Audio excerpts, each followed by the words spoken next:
What's up? This is your boy Fareed Rashad, and you're here with Keep It Sharp with Fareed Rashad. What's up, everybody? Episode 15. What is it? 16. For my supporters who have followed me from the beginning, when I started this about 3 years ago, it was something that was supposed to be done weekly or every 2 weeks, something like that. But life happened, COVID happened, a lot of happened. So I was able to do them as I go. And then, things in life have started happening. So I had to take a break and come back and take a break. But I'm here. Let's get into it. Let's go.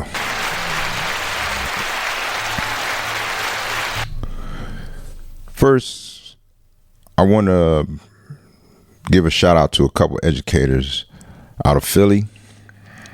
For you guys that don't know, I'm a barber out of Philadelphia. I'm from Philadelphia, Pennsylvania, but I've been living in Tampa, Florida for the last since 16. So I say 7 years, maybe a little over 7 years, give or take. And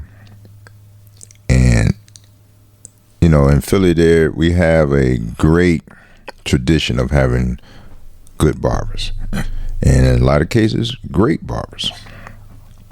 And I'd probably lie in there in between somewhere.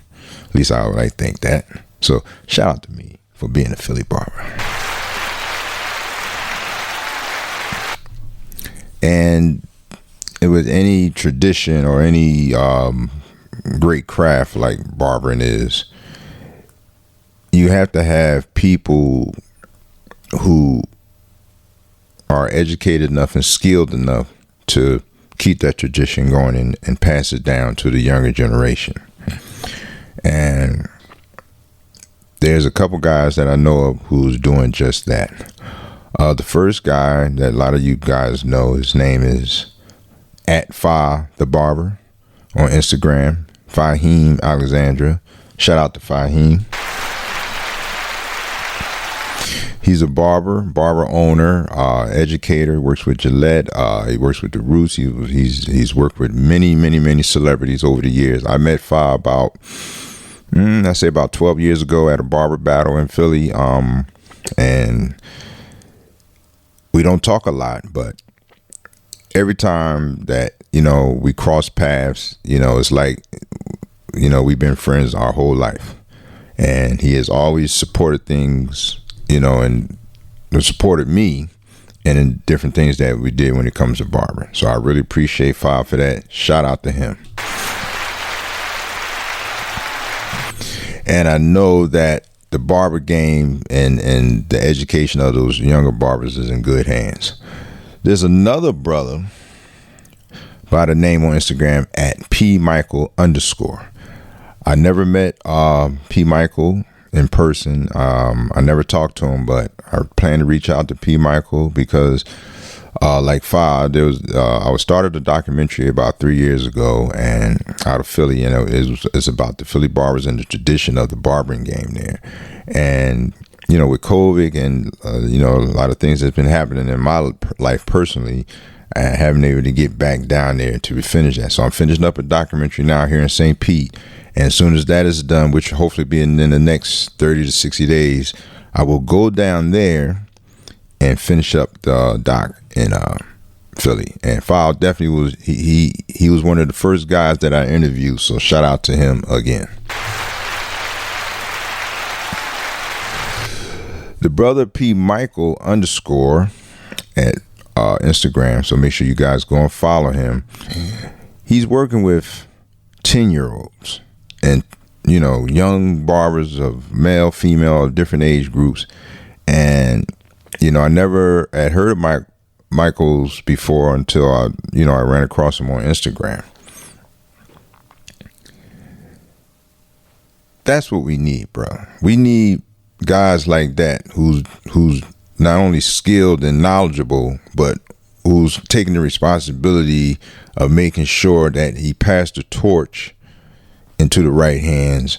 And and not only is it just male children, we talking about female children, we talking about different races, not just black, and stuff like that. He's taken our game to another level, and I really appreciate that. And hopefully that I can support him and he can support me, and our endeavors to keep the barber game in Philly and the tradition going and alive.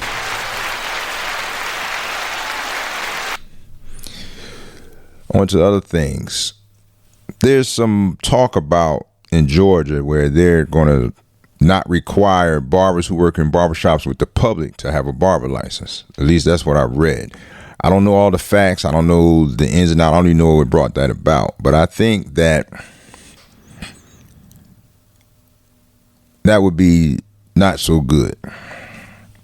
And it's just me not knowing all the facts, so I'm going off the top of my head what I think. I think that would be not a good thing.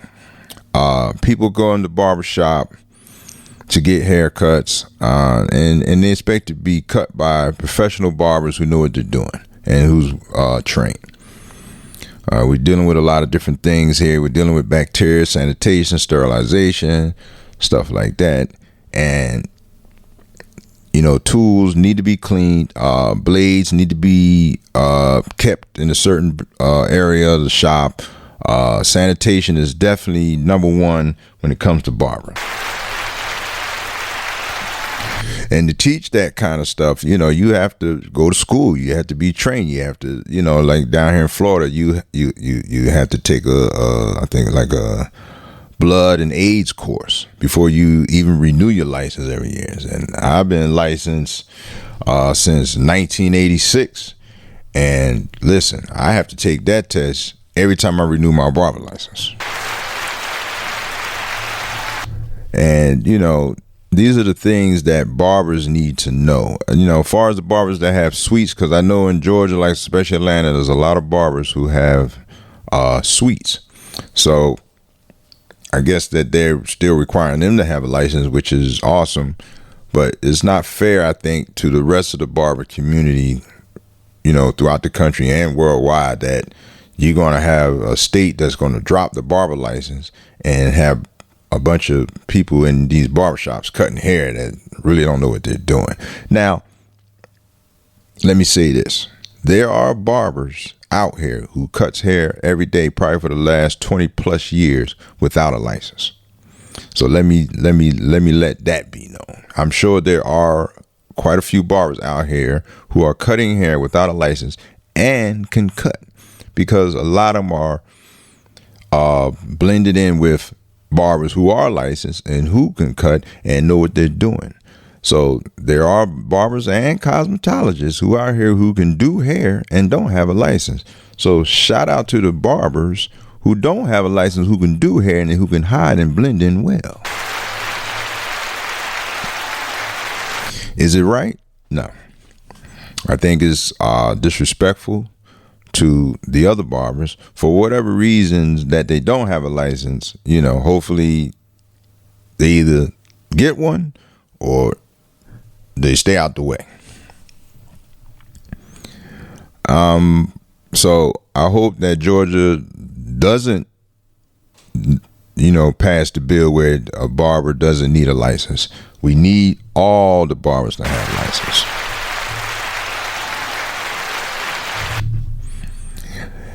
And so there's another thing. There's a barber by the name of Ivan Zoot, Z-O-O-T. Ivan is an educator. Has been in the industry for many, many, many years. I met Ivan at a CT show probably back in 2011 or 12, somewhere in there. He has a Guinness Book World Record of one of the fastest fades ever. He has many innovative inventions and stuff like that he brought to the barber game. So shout out to Ivan for all he's done for the barber game. Well, Ivan made a statement on Instagram where he said that clients come to the shop and get haircuts. The haircut is not as important as the relationship and that the client has with the barber. And I believe that's true in a lot of ways in the way that he had put it. I can't quote him because I don't have the interview in front of me, but he's right. A lot of clients, come to a barber for the conversation, the professionalism, and just the overall connection.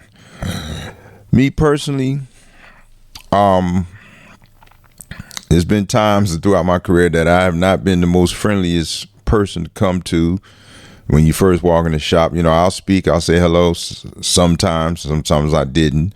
I started out as a young barber. I grew up in a barber shop as a child, with my grandfather and my uncles. It's important to be able to connect with people, whether you're a barber or not. If you're going to be in the business of working with public and people in general, you have to have a demeanor in such a way that people is warm, is friendly. And I think through most of my career, I haven't really been that kind of guy.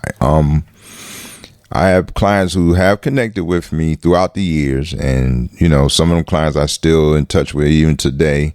And by me being in a different state and living in a different state, and I have lived in 2 or 3 different states, so I have built up a clientele, and then I move away. So if you're a barber and you live in a certain area and you got a nice clientele, I feel like you should try everything in your power to stay in that area so those clients can always connect with you, always get their haircut, and you build relationships with these people throughout the years and their families, and you become like part of their family. So shout out to those barbers who stay put, who stayed in the community and is like an icon or a staple of the community. They're there. Shout out to them. Because if you move around a lot and you get to an age like I am, you always finding yourself starting over again. So a word of advice: if you're a barber in 2024 and you plan on making money in this game, now I'm not saying you can't travel and move around. You can, but just know that if you've been in an area most of your life and you've been serving in this community, just know when you go to a new community or a different area for whatever reason, you'll have to start. You kind of have to start all over. So just keep that in mind. And there's no shade to any of the barbers that do move around, because I'm talking about from experience. I've lived in, like I said, 3 different states, and every time I always have to start over. And it takes time to build a clientele. So just know that.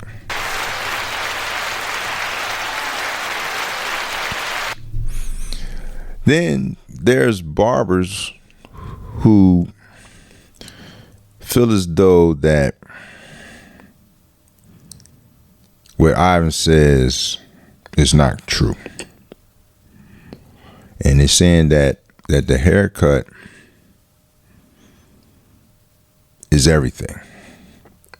And what I say to that's true too. There are clients who, no matter what, they want their hair cut a certain way. They want it to look a certain way. And sometimes a client will go through the nonsense and, deal with a barber who's always late, who's not really dependable, but he's really good. He's really great at what he does. So what are your thoughts on that? Put it down at the bottom. Put it in the comments. What do you think about a barber who's super dope, who can cut with his eyes closed, but you got to look for him and lift up rocks and make 900 phone calls to find him? Tell me what you think about that. I want to hear about it. Something that we could talk about at another time, but please comment below. Let me know what you think about barbers who do that. Are you a guy who will go through that to get your hair cut? Or are you a guy who deal with a barber who's on time, who's friendly, who's always there, Johnny on the spot, and there's no issue. And the haircut doesn't mean that much to you, as long as it looks good. Let me know in the comments what you think about that. And if you haven't already, please like and subscribe. I really appreciate that. You know, I never really considered myself a YouTuber, but since my podcast is on YouTube, please like and subscribe, because I'm still getting used to this whole internet thing. I'm old head, I'm old school, so help me out, guys. So until the next episode, you know, let me know what you think in the comments about Georgia not requiring these guys to have license, if they even passed the bill. I don't know. I haven't know what happened yet, but I will keep you guys as abreast to what up to date on it and what's happened. And if you got anything you want to talk about barber wise, or if it's education, if it's a certain clippers, and you know, I talked about some of this stuff before, and then, you know, there's other platforms where guys talk about some of the same stuff, but let's talk about the real barber shit. Let's talk about the stuff that nobody's talking about. You know, what is it like for you younger guys being a barber in 2024? What can I answer or add or talk about that will help you now, as opposed to what we did years ago? So until next time, holla at your boy. Like and subscribe. We is out.